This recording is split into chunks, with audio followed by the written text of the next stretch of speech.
Assalamualaikum warahmatullahi wabarakatuh. Halo sobat anime, gimana kabar sobat semua? Semoga sobat semua dalam keadaan luar biasa dan dimudahkan segala urusannya. Di video kali ini kita akan membahas anime One Piece chapter 1148 yang berjudul Ronia. Pada chapter-chapter sebelumnya telah terjadi pertempuran antara para ksatria suci melawan para pejuang Elbaf dan kru topi jerami. Ksatria suci yang diketuai oleh Samrock dan beranggotakan Gunko, Somers, dan Gillingham telah menculik anak-anak Elbaf untuk dijadikan sandera agar para ksatria Elbaf mau menjadi budak mereka untuk pertempuran yang akan datang nanti. Dan ksatria suci juga meminta warga Elbaf untuk membakar perpustakaan dan sekolah yang ada di Elbaf, karena perpustakaan itu mempunyai banyak sekali info tentang dunia One Piece, sejarah leluhur mereka, dan abad kekosongan. Sontak kejadian tersebut membuat para pejuang Elbaf melawan para ksatria suci. Namun sayang, perlawanan mereka tidak berdampak apapun karena kekuatan yang dikeluarkan oleh ksatria suci di luar dari apa yang mereka bayangkan. Dan pada chapter 1147 lalu, beberapa anggota topi jerami dibuat tak berdaya melawan kekuatan Gunko dan berhasil dikalahkan dengan mudah oleh Gunko. Lalu bagaimanakah kelanjutan pertarungan mereka di chapter 1148 ini? Tanpa panjang lebar, mari langsung saja kita gaskeun. Sebelum kita melanjutkan pembahasan chapter kali ini, bagi yang belum like dan subscribe, silakan klik like dan subscribe agar channel ini bisa terus berkembang dan menghibur sobat anime sekalian dengan pembahasan-pembahasan dan video kami. Chapter diawali dengan penampakan beberapa anak yang sedang berbaris untuk dijatuhkan ke jurang oleh Gunko. Dan di antara mereka, ada satu anak yang sedang berjalan di atas sebuah garis yang dikeluarkan oleh Gunko, yang dimana ujung garis itu adalah sebuah jurang. Ksatria suci mencoba menjatuhkan anak itu satu persatu untuk memaksa para pejuang Elbaf mau menuruti permintaan mereka untuk membakar perpustakaan dan sekolah. Dan diketahui anak itu bernama Ronia, salah satu anak seorang ksatria Elbaf. Lalu Somers berkata, jika dalam waktu 30 detik tetua Jarul tidak membakar perpustakaan dan sekolahan, maka mereka akan menjatuhkan satu persatu anak-anak. Mendengar perkataan Somers, membuat para warga Elbaf menjadi panik dan memaksa tetua untuk mengambil keputusan. Panel berganti ke tempat di mana Robin, Chopper, dan Saul berada.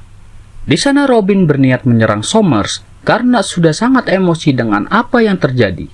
Di dekat Somers terlihat beberapa kru topi jerami yang tertangkap. Lalu Nami meneriaki Somers dan berkata, "Apa kau sudah gila, ingin membunuh anak-anak? Bahkan penjahat terburuk di dunia tidak akan menyandera anak-anak untuk keinginan mereka." Dan Somers menjawab, "Aku tidak akan peduli dengan kata-katamu itu." Panel berganti ke tempat Franky dan bajak laut raksasa berada. Mereka siap bertempur dan membagi pasukan menjadi dua kelompok. Kelompok satu fokus melawan raksasa ketakutan yang dikeluarkan oleh kekuatan Gillingham, dan kelompok lainnya fokus menyelamatkan anak-anak.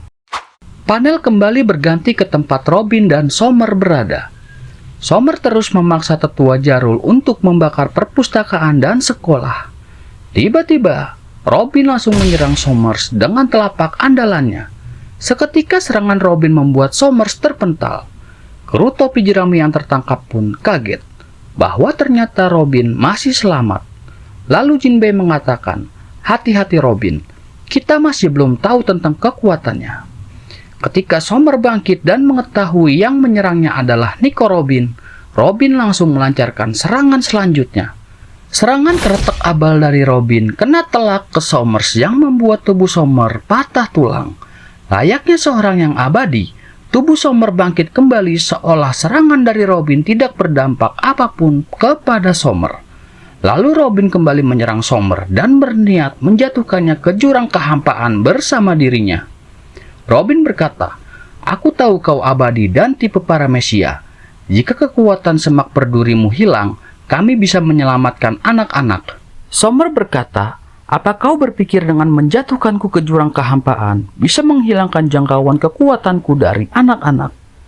Lalu Sommer menyerang Robin dengan semak berdurinya, dan semak berduri Sommer langsung mengenai tubuh Robin yang sedang memeluk Sommer.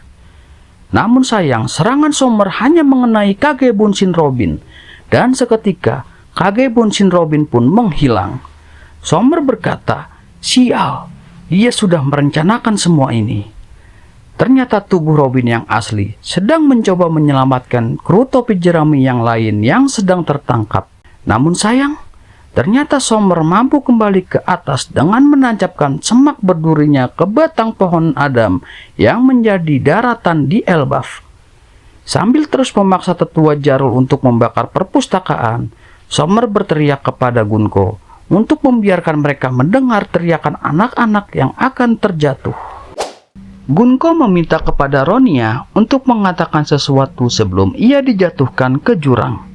Teman-teman Ronia pun sontak berteriak meneriakkan nama Ronia.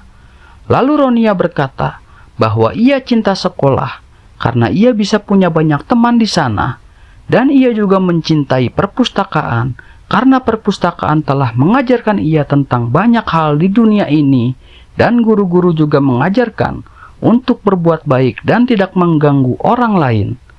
Karena itu, jika hanya karena dirinya, perpustakaan dan sekolah sampai hilang, ia lebih memilih jatuh ke jurang daripada ia membuat semua orang jengkel kepada dirinya. Ronia juga berkata kepada tetua Jarul untuk tidak perlu mengkhawatirkannya, karena ia selalu beruntung dan semua pasti akan baik-baik saja. Di tengah kepanikan yang sedang terjadi, dan ketika hitungan waktu yang diberikan sudah habis, tetua Jarul memutuskan untuk membakar perpustakaan dan sekolah. Robin yang sedang mencoba menyelamatkan kru topi jerami yang tertangkap, sayangnya ikut tertangkap juga oleh Sommer. Dan di tengah-tengah ketegangan yang terjadi, ketika Sommer ingin memukul Robin dengan semak berdurinya, tiba-tiba tangan Sommer tertebas oleh sebuah serangan. Namun Sommer bingung, kenapa tangannya tidak bisa kembali beregenerasi. Lalu terdengar suara seorang pria yang berkata, "Lama tidak berjumpa ya." Sommer pun sungguh kaget ketika mengetahui orang yang menyerangnya tersebut adalah Scooper Gaban. Gaban langsung menyerang Sommer yang sedang terkejut, dan serangan Gaban berhasil melukai Sommer hingga membuat Sommer tidak mampu berdiri.